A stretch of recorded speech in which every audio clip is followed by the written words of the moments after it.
Assalamualaikum Bang Firman. Iya, waalaikumsalam warahmatullahi wabarakatuh. Bang, ini masih terkait kasus yang lagi ramai Inara Bang. Ada beberapa laporan yang kita coba ngomongin yang soal illegal access ya Bang, dimana dilaporkan terkait masalah CCTV. Secara hukum dulu deh Bang, mohon dijelaskan bahwa keberadaan CCTV di rumah itu pada akhirnya bisa pindah tangan, yang kabarnya ada uang di situ, jual beli sampai akhirnya menjadi barang bukti. Seperti apa sih Bang? Oke, selamat malam. Saya Dr. Firman Chandra. Saya lawyer dan pemilik Fatur Travel. Ingat umroh, ingat Fatur. Pada saat kita membuat konstruksi hukum terkait kasus illegal access, pornografi, perjinahan, pemalsuan status perkawinan, kita harus lihat beberapa faktor.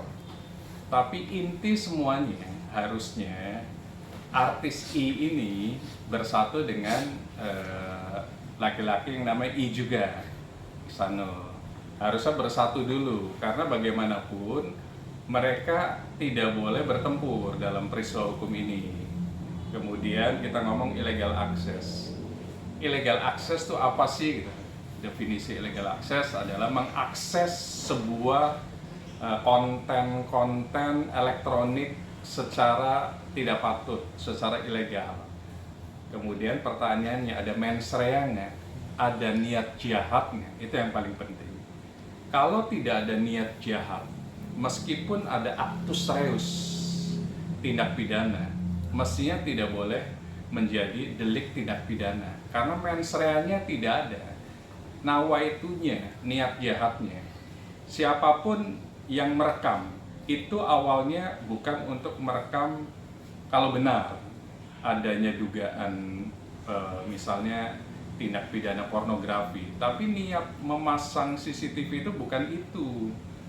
Mens rea-nya berarti nggak dapat. Semestinya polisi bisa, atau penyidik dalam hal ini mau di Polres ataupun di Bareskrim atau di Polda, itu bisa memaknai tanpa adanya mens rea, tindak pidana itu tidak bisa dihukum kecuali ada mens rea dan ada actus reusnya, sempurnalah kejahatan.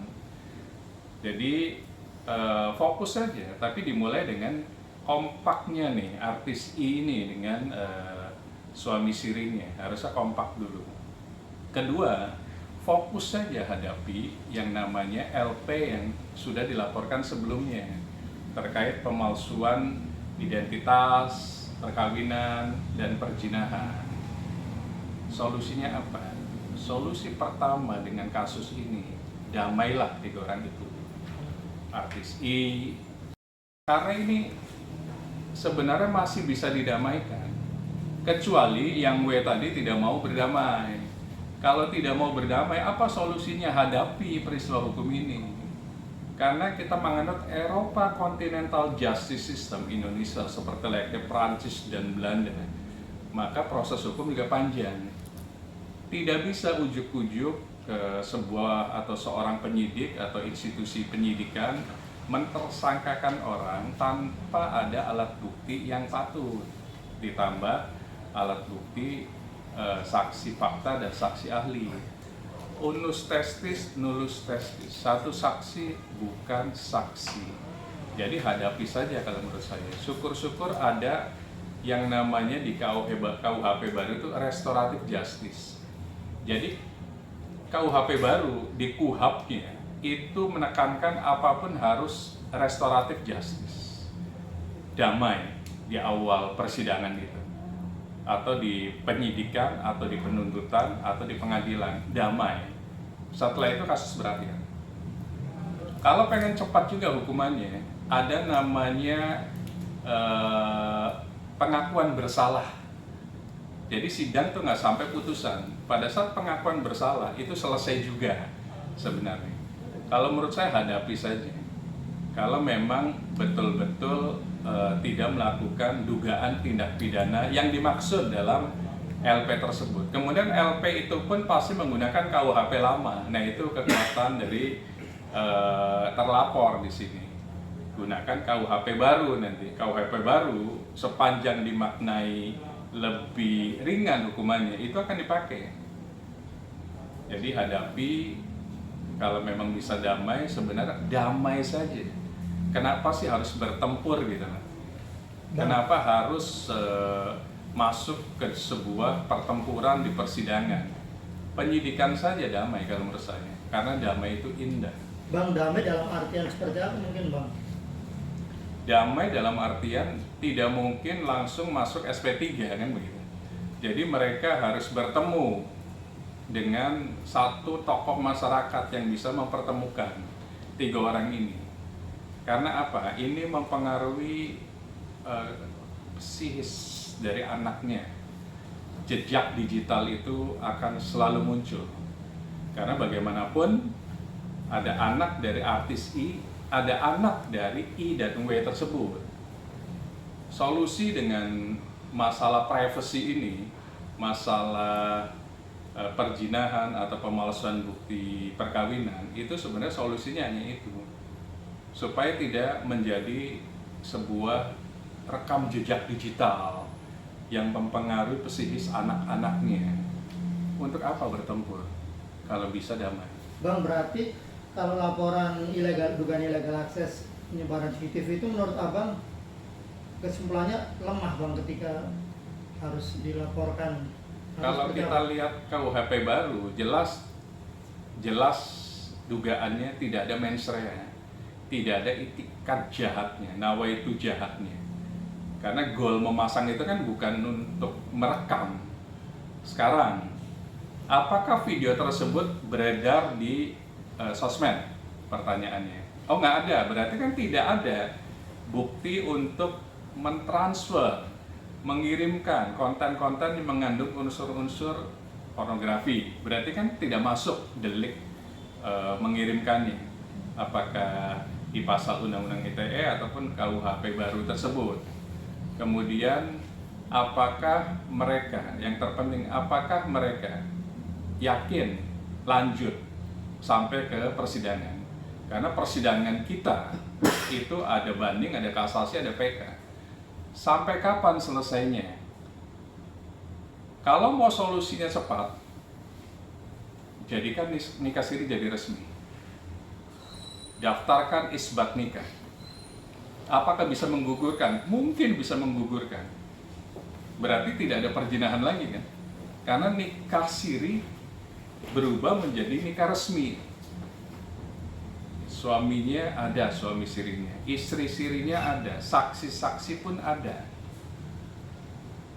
Undang-undang baru kita, KUHP baru kita, itu tidak non retroaktif, artinya tidak berlaku surut. Berarti apa? Dengan pernikahan resmi bisa jadi delik tindak pidana yang di LP kan nggak ada juga. Nah, tinggal maunya apa? Apakah mau berdamai atau bertempur di dalam penyidikan, penuntutan, persidangan. Persidangannya ada di PN, Pengadilan Negeri, ada di PT, Pengadilan Tinggi, ada di Mahkamah Agung, Kasasi, dan PK. Mau selesai 10 tahun kasus ini. Oke Bang, berarti kalau misalkan tadi dugaan laporan ilegal akses penyebaran CCTV itu lemah, sekarang yang kuat laporan dugaan perzinahan dong Bang, yang dilaporkan oleh Mawa terhadap Insanul dan Inara. Sepanjang alat buktinya patut dan lengkap. Alat bukti itu tidak satu. Alat bukti yang lengkap mungkin baru ada video, mungkin. Saksinya ada nggak? Saksinya ada nggak? Kalau saksinya tidak ada, berarti tidak lengkap juga. Karena balik lagi, adegium ilmu hukum unus testis nullus testis. Kalau dipaksakan bisa. Ada nggak saksi fakta yang melihat dugaan tindak pidana yang dimaksud? Kan begitu. Karena biasanya masalah privasi itu agak berat. Oke Bang, nggak ada saksi tapi kan ada pengakuan dari Inara sendiri bahwa adanya pernikahan siri, itu kan pengakuan bahwa dia sudah menikah siri itu. Itu bertentangan nggak dengan pasal dugaan perzinahan? Pengakuan itu sepanjang tidak diungkapkan di persidangan, kan balik lagi ini kan belum bersidang. Berarti hanya pengakuan saja. bukan alat bukti lain. Alat bukti itu adalah mulai dari dokumen, mulai dari saksi fakta, saksi ahli, petunjuk. Pengakuan itu pada saat di persidangan itu namanya pengakuan terdakwa. Itu poin juga, tapi poin yang kurang lengkap tanpa dikorelasikan dengan saksi fakta yang mengatakan atau dikuatkan, oh betul melakukan tindak pidana ini maksud. Kemudian saksi ahli, hubungan suami istri itu apa sih, hubungan perjinahan itu. Kalau memang betul lengkap semua videonya, ya memang terbukti. Karena harus tanda kutip bersatunya, bersenggamanya. Perjinahan itu harus bisa dibuktikan adanya fakta bersenggamanya laki-laki dan perempuan. Dan itu ada videonya. Kalau itu ada, memang terbukti adanya. Bang, tapi si Inara kan bilang bahwa dia merasa dibohongi oleh si Ihsanul, bahwa dia nggak tahu bahwa ternyata si Ihsanul itu udah punya istri. Artinya kan ada tuh pernikahan, yang namanya pernikahan kan suami istri pasti ada tuh, hubungan suami istri, hubungan badan pasti ada. Gimana pemilannya? Kalau tidak tahu, kayaknya ya mungkin masing-masing bisa menilai. Sama-sama dewasa, sama-sama mungkin pernah berumah tangga, tiba-tiba tidak melakukan sebuah cross check. Hubungan perkawinan tuh hubungan yang lebih dibanding pacaran. Berarti kan sudah meng-cross check semuanya. Saksi nasabnya siapa? Rukun nikahnya kan sama. Apa bedanya pernikahan siri dengan pernikahan resmi? Kan rukun nikahnya harus sama. Ada pasangan suami istri, ada mahar, ada penghulu, dan ada saksi. Saksinya siapa? Atau walinya siapa? Nasab. Nasab itu adalah bapak kandungnya. Kalau itu terjadi berarti sah secara rukun nikah. Kemudian kalau mau jadi nikah resmi didaftarkan ke KUA. Nah itu baru pernikahan yang dicatatkan secara negara. Mereka sudah dewasa, mereka sudah pernah katakanlah berumah tangga. Pasti akan meng-cross check dulu. Apakah Anda single, dalam hal ini belum pernah menikah, atau duda? Begitu juga sama. Apakah Anda janda atau masih perawan, kan begitu. Kemudian bertemulah dengan kedua orang tuanya masing-masing. Idealnya kan begitu. Jadi kalau klaimnya kami tidak tahu bahwa masih memiliki pasangan, it doesn't make sense sebenarnya. Bang, berarti kalau si Inara ini dia akan menggunakan KUHP yang lama atau yang baru sekarang nih Bang, yang pernikahan tanpa izin, diam-diam bisa dipidana? Harus KUHP baru, karena KUHP lama itu hanya pembanding, dicari ancaman hukuman yang paling ringan. Jadi hakim sekarang menggunakan pedomannya adalah KUHP baru dan KUHAP baru. Kemudian pada saat memberikan putusan baru dibandingkan pasal di KUHP baru lebih berat atau lebih ringan. Kalau lebih ringan akan digunakan KUHP baru pada saat putusan dan amar putusan dibacakan. Tapi kalau lebih ringan KUHP lama, itu akan dipakai KUHP lama pada saat memberikan amar putusan kasus pidana tersebut. Bang, di kasus ini kan seperti si malakama ya Bang, untuk Inara sendiri ya Bang. Maju dia kena, mundur, sudah pasti saat Indonesia Raya mencap dia tidak baik. Nah ini kalau dari segi hukum sendiri, hal-hal yang menjerat Inara ini gimana Bang untuk supaya bisa meringankan lah Bang? Balik lagi, kalau mau kasus ini cepat selesai, apa sih yang dipermasalahkan? It was happen. Ini sudah terjadi. Kenapa nggak saling memaafkan saja? Memaafkan dimulai dari tidak boleh lagi ada pertempuran antara I dan I. Mereka harus bersatu dulu, jangan saling melaporkan. Kemudian dengan bersatunya I dan I tadi, itu bisa untuk diskusi dengan W. W pasti masih emosional, pasti tidak mau untuk mencabut laporan polisinya. Caranya gimana? Cari tokoh yang bisa mendamaikan dan bisa mempertemukan antara II dan W. Sebenarnya itu solusinya. Karena kalau dilanjutkan pun, balik lagi, rekam jejak dari peristiwa ini masuk ke psikis anak-anaknya. Jadi lebih baik damai, karena damai itu indah. Jadi poinnya adalah Harus berdamai. menghilangkan hukum ini dengan, bukan menghilangkan, meredam ini dengan cara damai, seperti itu ya bang poinnya ya. Lebih baik ke sana, karena ini panjang kasus nih kalau mau dijadikan upaya hukum. Damai saja. Bang nggak mau soal